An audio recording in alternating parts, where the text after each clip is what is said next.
So now I'd like to call up the presenters. Oh, we have a duo. Good. So thank you very much, who are going to speak about the RAPID team.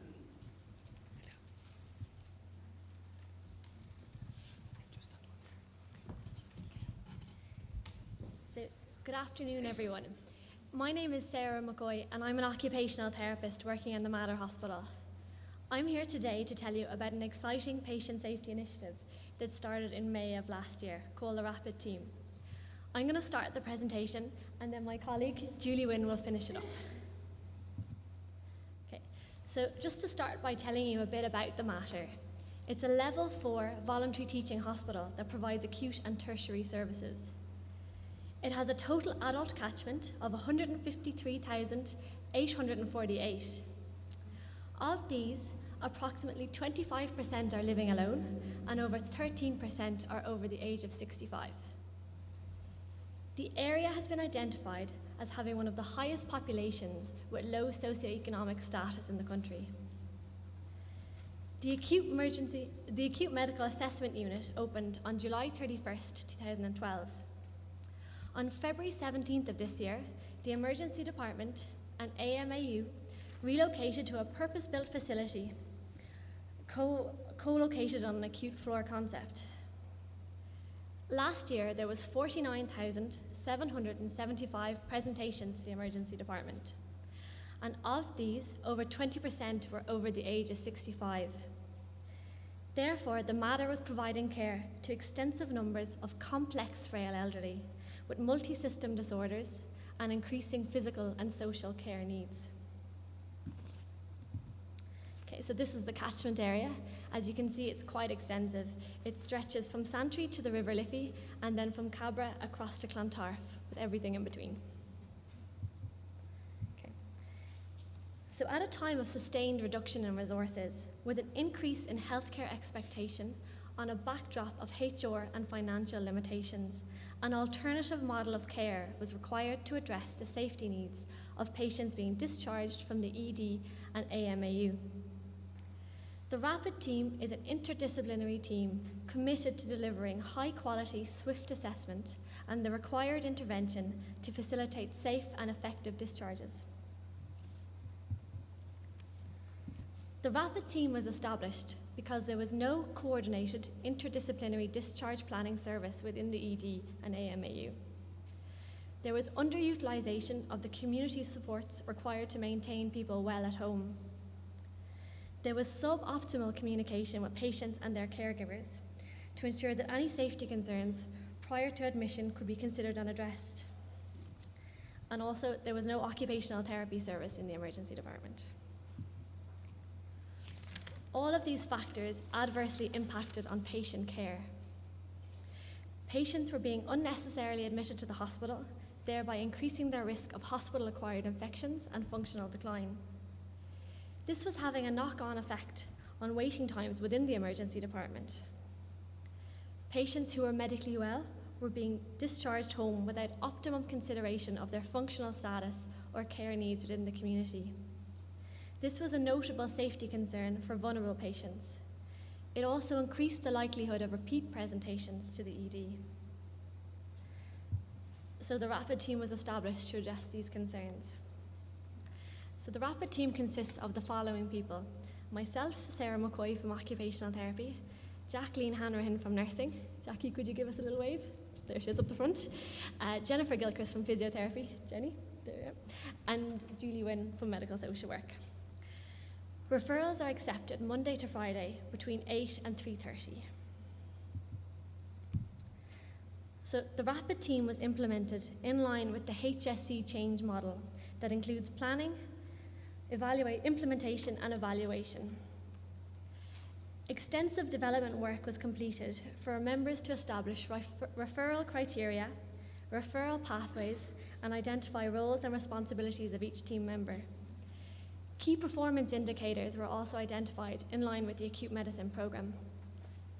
Comprehensive formal education was completed with staff members in the ED and AMAU. Posters that highlighted the purpose of the team and contact details were displayed in a variety of locations. In-service presentations were completed to hospital managers and community services to promote awareness and elicit support for this model of care. Physical presence of RAPID team members in the ED and daily attendance at nursing handover also highlighted awareness of the team. The RAPID team has completed ongoing audits and in-depth reviews to facilitate continuous quality improvements, and the outcome of audits to date have been very positive, and Julie's going to go into a bit more detail about that.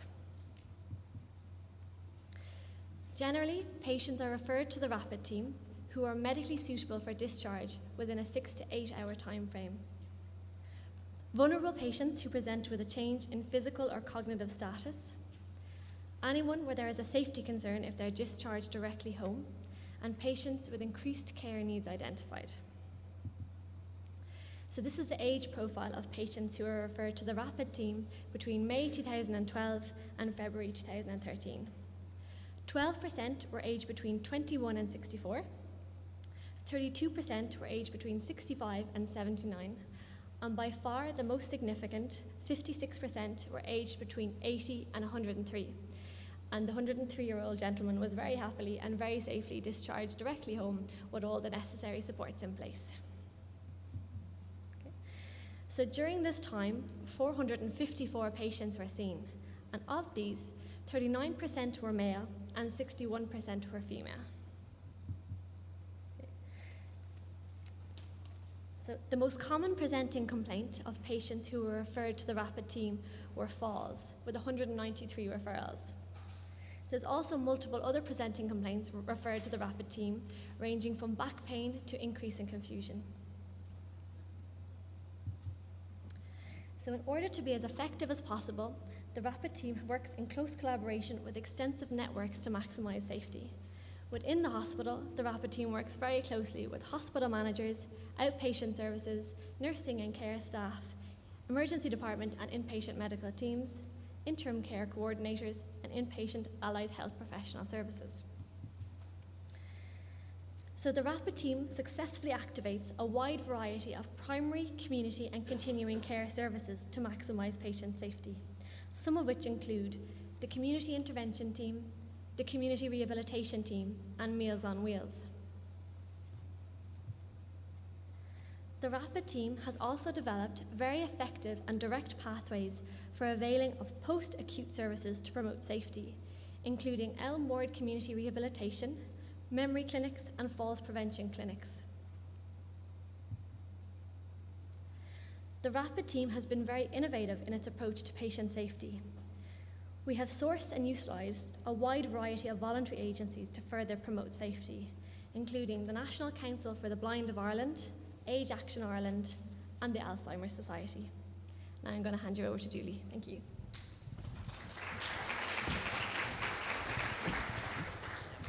Oh gosh. Hi, Iz. So we compiled a list of what we see as critical components of how and why the RAPID team works. So the partnership of care between patients, family, caregivers, health care providers, the development of the role of team leader, which rotates on a daily basis and who receives all the initial referrals and completes the initial assessment using the common assessment tool. And then the team leader coordinates the team throughout the day to ensure that all discharges are safe and patient-centred. There is a swift decision-making, an interdisciplinary team approach, which involves kind of shared decision-making. There's a respect and knowledge of each other's professions and our roles and our expertise. And it's a real kind of feeling that we're all going towards a shared goal. Active communication and innovative use of resources. So Sarah's already outlined some of the resources that we've used. So within these resources, we try to advocate on behalf of patients for urgent prioritisation. And we're always looking for newer kind of resources and how to use existing resources in new ways. So just some of the audit results then. The outcome of the RAPID intervention: 40% of patients required hospital admission, 12% were transferred to post-acute care, and 48% were discharged home. Those numbers of like 40 versus 60 are reflective of the acute medicine programme KPI guidelines. And some more results then. The time frame for completion of RAPID intervention is between 10 and 480 minutes, the average time being 180. Readmission rate was 10% of patients within 28 days, but importantly 70% of these readmitted with different complaints. So some of the benefits then of the RAPID team that we've come up with, and some kind of informal comments from patients and staff members. Improving patient pathway and flow within the ED and AMAU, improving patient experience, immediate access to comprehensive interdisciplinary assessment and intervention. Team members aim to see patients within 30 minutes of a referral from the team leader. Use of the Rockwood Frailty Score to identify vulnerable older persons requiring medicine for the older person follow-up. We work in close collaboration, and we've got an agreement with our colleagues in Medicine for the Older Person Services for urgent prioritisation of our patients.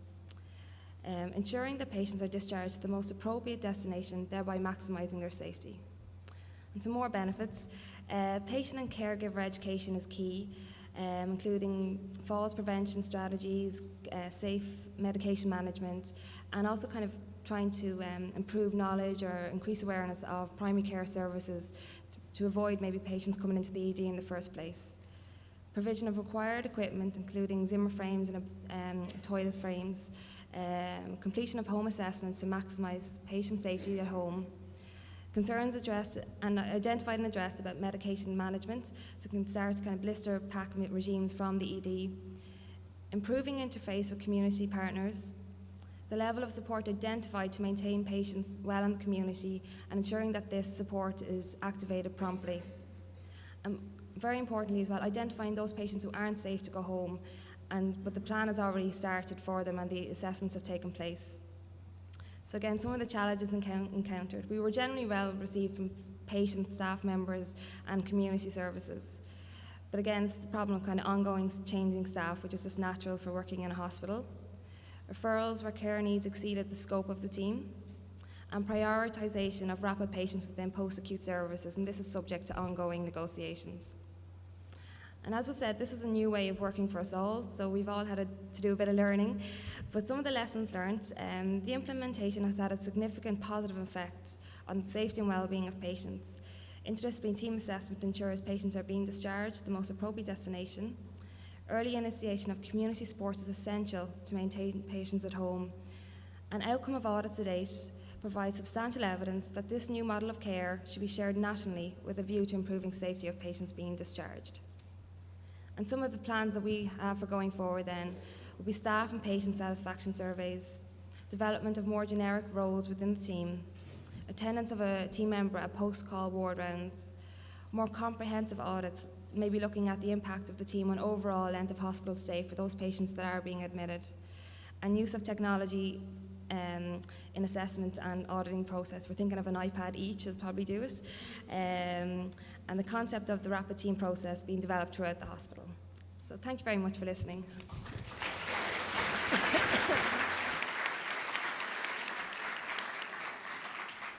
Well, yet another wonderful presentation, and how could you fault any programme that would allow a 103-year-old lady return to the bosom of her family and be safe and well at home.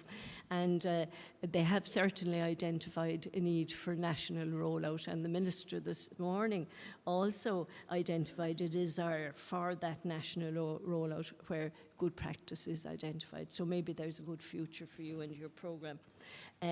We do have time for just one question, if anybody. Yes? Thank you, Colm Henry, Clinical Director. That's a great presentation. I just wonder, could you, looking at the hours of operation of the team and taking into account the times of peak presentation of older people to the ED and AMO, do you intend to review the hours of operation? I think you said 8:30 to 16:30.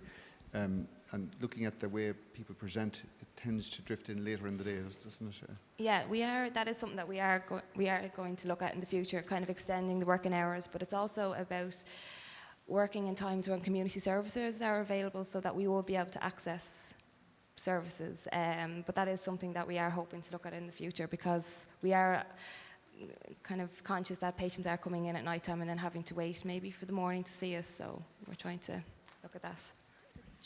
Just at the moment, we don't have the staffing resources within the team to be able to provide that kind of service.